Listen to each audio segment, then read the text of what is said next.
बिस्मिल्लाहिर्रहमानिर्रहीम, अस्सलाम वालेकुम, वेलकम टू माय चैनल दावत इस्लाम। मैं हूं आपका दोस्त शफकत अली ऑफिशियल।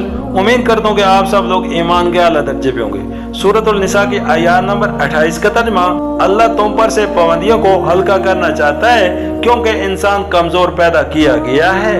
सूरतुल निसा की आयत नंबर 29 का तर्जुमा, ऐ लोगो जो ईमान लाए हो, आपस में एक दूसरे के माल बातिल तरीकों से न खाओ, लेन देन होना चाहिए आपस की रजामंदी से, और अपने आप को कत्ल न करो, यकीन मानो कि अल्लाह तुम्हारे ऊपर मेहरबान है।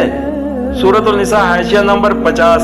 बातिल तरीकों से मुराद वो तमाम तरीके हैं जो खिलाफ हक हो और शरन और अखलाकन नाजायज हो। लेन देन से मुराद ये है कि आपस में मफाद व मुनाफे का तबादला होना चाहिए, जिस तरह तिजारत और सनत व हरफत वगैरह में होता है कि एक शख्स दूसरे शख्स की जरूरियात फराम करने के लिए मेहनत करता है, वो उसका मुआवजा देता है। आपस की रजामंदी से मुराद ये है कि लेन देन न तो किसी नजायज दबाव से हो और ना फरेब व दगा से, रिश्वत और सूद में बगैर रजामंदी होती है, मगर फिल वाक़या वो रजामंदी मजबूरन होती है और दबाव का नतीजा होती है। जुए में भी बगैर रजामंदी होती है, मगर दर हकीकत जुए में हिस्से लेने वाला हर शख्स उस गलत उम्मीद पर रजामंद होता है कि जीत उसकी होगी। हारने के इरादे से कोई भी राजी नहीं होता।